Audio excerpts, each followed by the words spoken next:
Hello and welcome to CharitEpulse, your regular update on news and happenings in the charity sector and the podcast where purpose meets personality.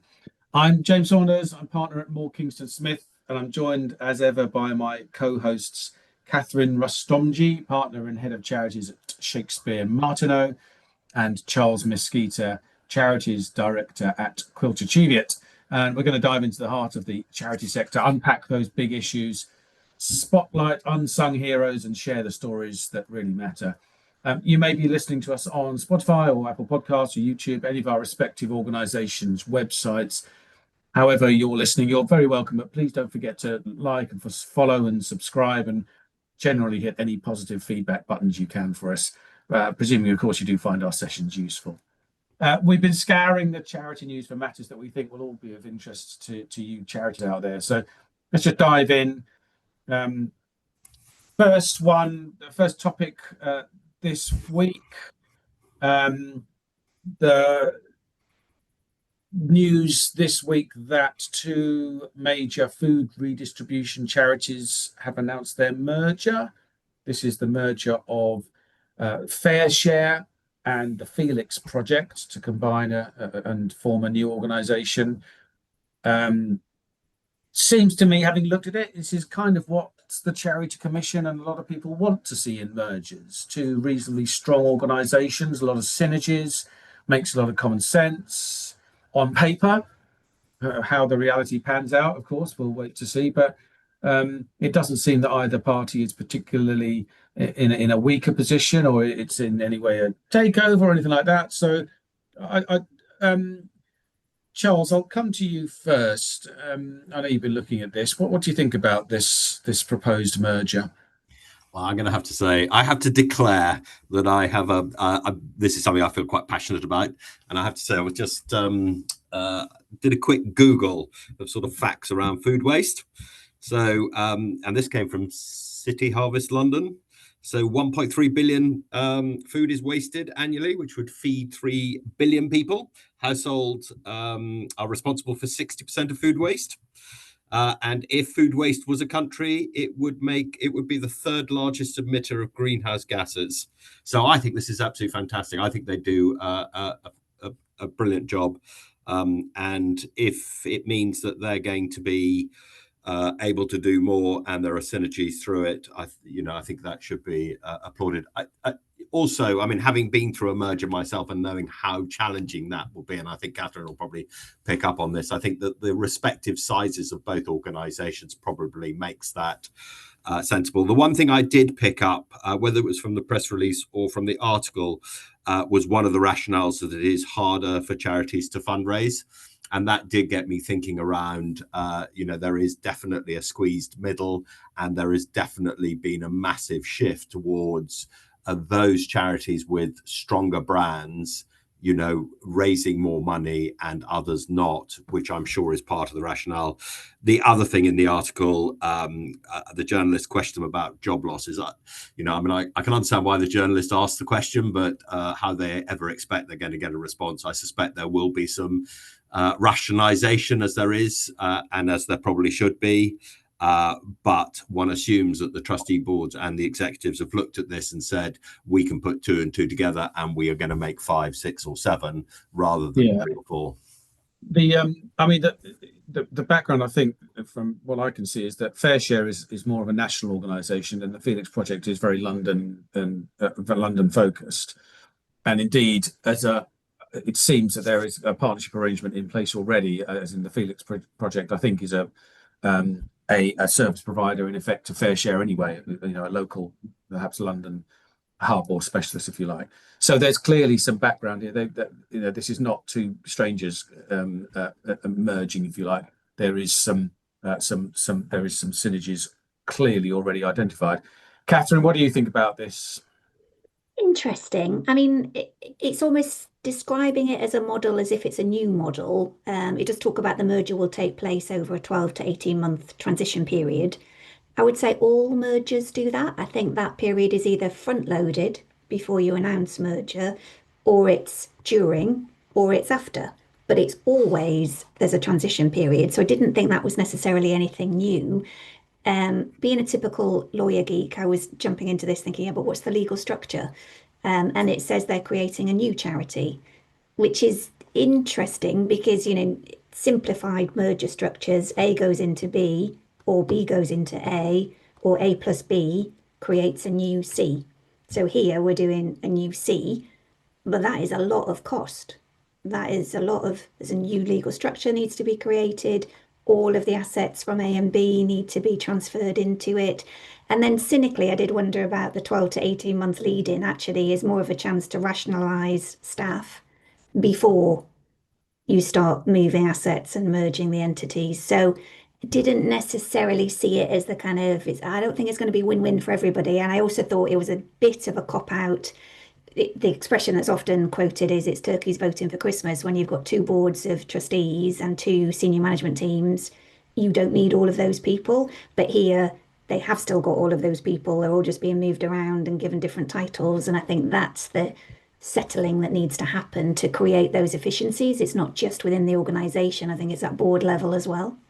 I think, Yeah, James, I I mean, think that when took all said really. and done, Sorry, oh, James. John. I think that took a really good point Catherine makes, because I know that when I went through a merger, we created a new charity, and the reason behind it was actually that one charity didn't want to be seen to be taken over by another.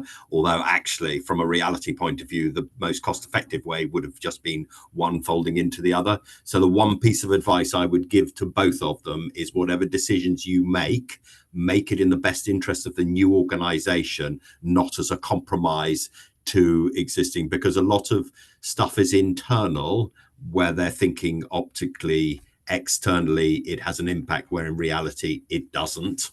So the other thing is that the rebrand, you just think, well, how much is that's going to cost, and are they going to compromise what they do, where they need to really start with a blank sheet of paper and go, this is what we do if we're creating a new organization. Yeah, I think they said that it would be the Felix brand that would continue, didn't they? Well, I think they were going to continue with both brands for the moment, while they considered it. But again, if you've got one brand is stronger than another and it's already established, then use it if that's going to, because at the end of the day, they have a purpose, and that's delivering that purpose. And if one particular brand already in existence is going to do it, then go for it. I mean, as with all these mergers, what appears on paper in advance and is agreed can completely be blown out of the water by what actually emerges at the other end. Yeah. But as much as we would talk about all the various elements that have been considered, the question is, have they considered the culture in each organisation, and what culture they're going to have after these organisations merge and come together? Because that, in my experience, limited experience of seeing reasonably large size mergers happen, it's what happens with the culture in the immediate aftermath of the merger that really sets the scene for how a success is going to be.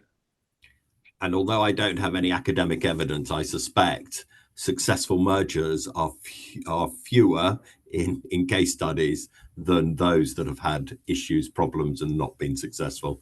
But that's me sort of being slightly taking a guess without any academic or statistical information to back that up. Yeah. So the next one, the next subject to have a look at, the Living Wage Foundation has analysed Office for National Statistics figures and reckons that rates of low pay in the charity sector have increased from 10 to 12% this year. They report that that's more than double the proportion of low paid roles in the public sector, which is an interesting comparator, but it's far less than the 20% that the private sector reports as low paid wages. So again, another interesting comparator at different ends of the scale. UK overall rate 16%. So the reporting around this has been interesting, and the commentary, and indeed the executive director of the Living Wage Foundation used the phrase, could charities be perpetuating the very problems that they were set up to solve? And this returns to a point that we made when we had one of our guests on, Emily, from a few months ago, who said, asked the question: should charities walk the walk? Should they do what they say they are, fighting for or fighting against? And again, the further analysis of this does suggest that there are particularly geographical and class-based backgrounds or reasons that low pay is in evidence. Catherine, what do you think about this? How does it feel to you? I didn't get excited by it actually. I mean, I thought it was clearly it's a move in the wrong direction, 10% to 12%. It's getting worse in the charity sector. But the comparison to the public sector at 5%, the charity sector is not the public sector. So I don't think that's a valid comparator. Private sector is 20%. So I would almost see as long as the charity sector is better than the UK overall at 16%, I was thinking it's okay. But also, I think this is part of if you want to beat the drum for, paying our charity sector at the correct level, then they would be able to pay their staff in turn. I think some of this comes back to the public sector itself, for instance, when local authorities are not giving the full price that they should be to charities because they're expected to subsidise and they're expected to make savings. And I think all of that is a bit of a perfect storm. I think you can't criticise charities for not being able to afford to pay their staff the living wage. I'm sure they would if they could. So I thought some of it was a bit of an economic reality, but I was not kind of blown away because to me it's at the right side of that 16%, 10 to 12. Yeah, I'm sure they would love to be able to pay more, but can't. Okay, thank you, Charles. Yeah, I'm afraid I'm a dreamer, and I believe that all charity workers should be paid the living wage, and fundamentally, I think morally that's what we should be doing. But I also completely agree with Catherine. I think that the particularly government commissioners, I think any charity giving grants should make it as a prerequisite of giving money to an organization, whether they're private or charity, that everybody should be being paid the living wage. So to my mind, I think, as an investment manager, we spend a lot of time with charities talking about responsible investment and making sure that what we're doing for them is aligned to their mission, their aims and their values. And this to me is just showing that when you're looking at that sort of part of it, that you need to be looking at it from the whole organization, and it starts from the ground up. And I just don't fundamentally think that if you are not paying the living wage, then actually I think it is difficult for charities to really justify what they're doing. And I fully accept that means that those people funding them have got to accept that actually that they need to pay them, particularly local authorities and government, the correct amount of money. So I'm afraid to say I start from a purist point of view, and to my mind it should be zero for the sector, and I'm less concerned about, a bit like Catherine, of what the public and the in fact actually the public should also not be 5%, that should be zero. Okay, thank you. Topic C for the week. This is research from the Association of Chairs, which reports that, amongst other things, trustees are split on paying charity board members. Well, I mean, that's absolutely no news that is news to anyone. But there is there's some interesting analysis about, again, what makes up what makes trustees, and particularly there's commentary around the development and the learning and development, if you like, of boards as a group, and some suggestion. The AOC chair goes on to say that they are going to be working to improve boards and make them more effective. I mean, that's their purpose, of course, but supporting chairs and boards is something they want to really move on. Catherine, with your good governance advisory hat on, did this feel like some useful contributions to you? It's interesting. I mean, I always think sometimes we do struggle to hear the voices of the sector and to know who is thinking what. So yeah, this is a survey, gives some views. There were some bits that kind of, I suppose you pick up different aspects of it, don't you? I thought it was interesting. The Association of Chairs talk about speaking to the Charity Commission about developing guidance on board behaviours and values. I think the Charity Commission would probably say that's pretty much covered in what we've got already. In the, you know, the focus for all trustees has to be what's in the best interest of your charity. So I think if they tried to cover all sorts of inappropriate behaviours, you know, how long would that guidance be? And the point about values, I think maybe that's more of a question of what's motivating people to become trustees. I also thought it was interesting that people considered trustee remuneration a low priority, in which case I think we should stop whittering on about it so much. But actually, they said there was more of an emphasis on board members being able to get paid time off from their employer. And at the moment, I think many employers give at least 1 day per year, many give 2, and others give 3.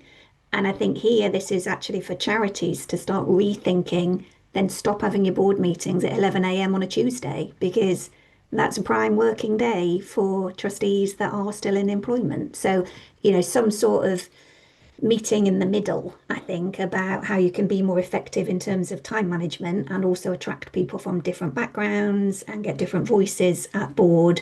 So yeah, there were some interesting bits, but also I thought there's more to it. I mean, I think when I'm attending our audit meetings at the moment, if you like, you know, I often just bring up sector updates and things like that. And at the moment, there's a few things to cover. In my accounting world, there's a new statement of recommended practice on the horizon. So there's a lot of new guidance to get your head around there for certainly finance trustees.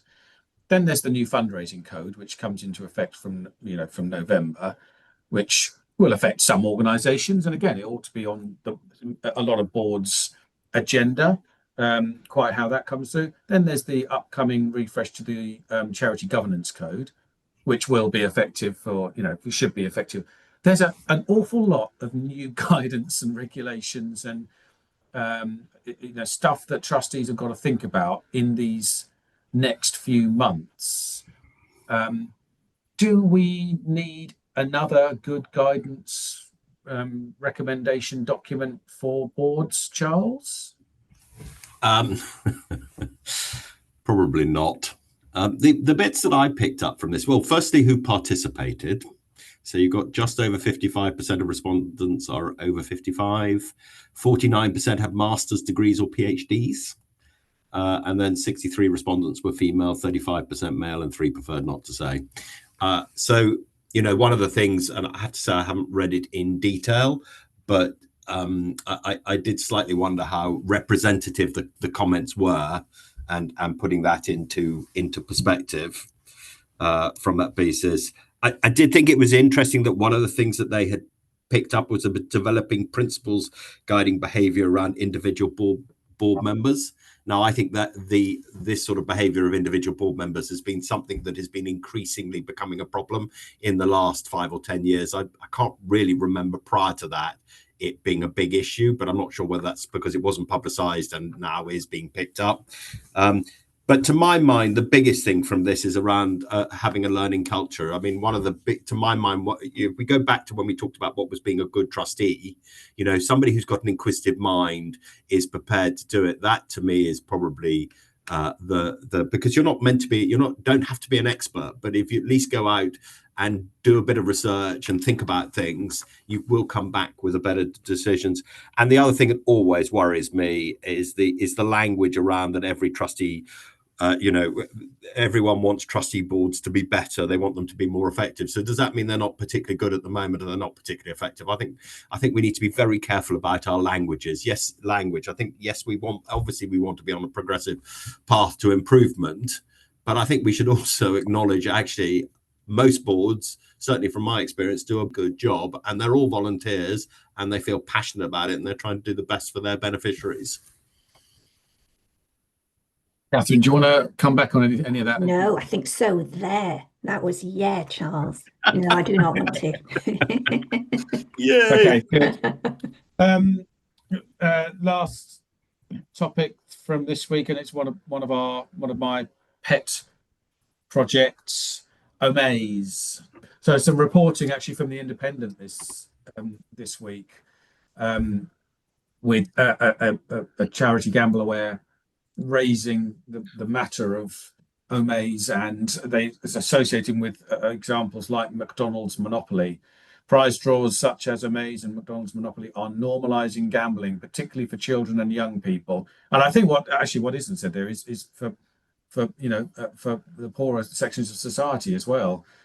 A charity has warned 20%, 27% of people who gamble are estimated to be experiencing risk of problems with taking part in these types of games, they call them prize draws.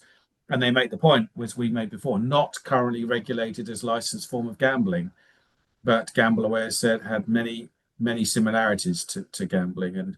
And importantly, people might not understand the risks associated. Um, uh, Catherine, I'll come to you first. This is we've visited this topic a few times.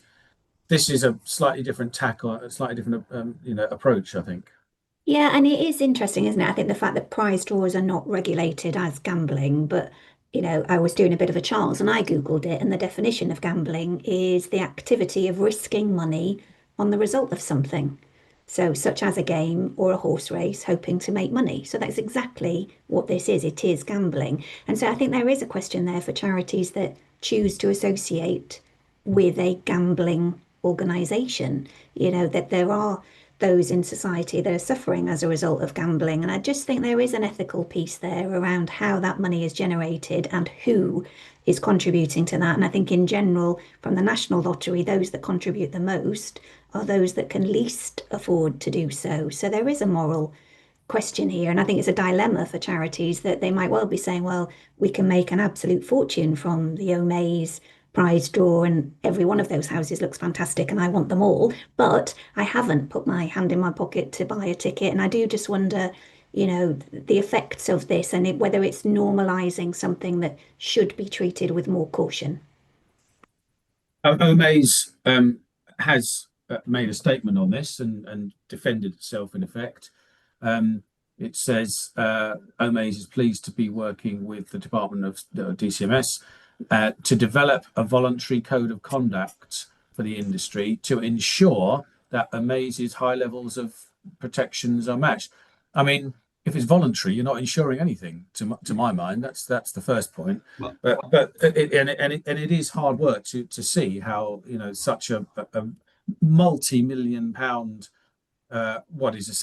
It's a gambling. There's gambling in there. An organisation like that can get away with it. But Charles, what do you think about this? Yeah, I agree with Catherine completely. I mean, I think any charity that gets involved with this does it at their risk, because I think reputationally this could significantally blow up. Well, it's interesting you say that, Charles, because do you know who one of the last charities to benefit from Omaze's house sale was? No, it was Fair Share. We've gone full circle. Oh, okay. And Well, the 5.2 million Fair Share was got out of one of the recent house sales. 5.2 million pounds. Omaze says they've so far raised 106 million, given 106 million pounds to charity. I mean, it's a figures you can't sniff at these numbers. well, you can sniff at them because I do sniff at them, but I'm afraid I do sit on the bar humbug side of the argument. I mean, I find it offensive when I'm watching various things of getting bombarded by various gambling companies about the merits of it, and it is bombarding.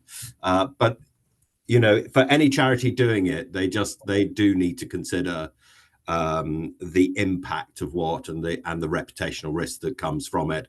And also, I completely agree with Catherine that if you went out into the street and asked people the difference between what Omaze is doing and what Betfair is doing or whatever, they would see it as one of the same. They would see it as gambling. And what I don't understand is why the Gambling Commission doesn't feel that it should be regulating it and in the same fashion. And again, people won't understand the difference between a voluntary code and proper regulation. Everybody will expect it to be properly regulated. So sorry, I get this. To me, I just don't get why it doesn't fall within the Gambling Commission. Okay, they have again on behalf of Omaze, their spokesman said we voluntarily, voluntarily operate an automated monthly spending limit for customers. Do you know how much that is? You think how much? Can you guess how much that is? How much you can spend on Omaze? 200. It's £500 per person per month, Oh, that's a according lot.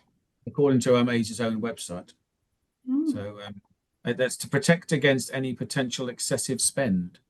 Does this feel like turkeys voting for Christmas?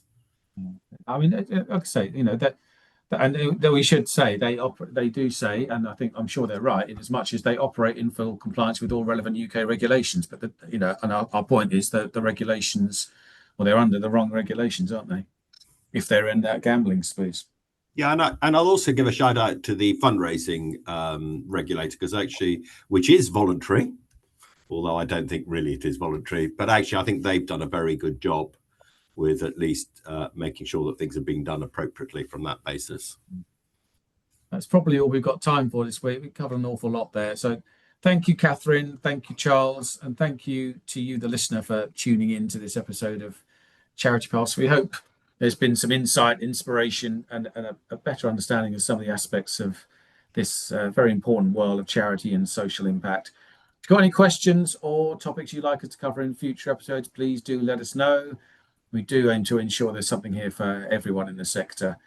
And don't forget, please follow us, leave a review, share our podcast with your network, and join us next time as we continue to explore the challenges and the opportunities facing charities and non-profits and voluntary organisations. Bye-bye for now.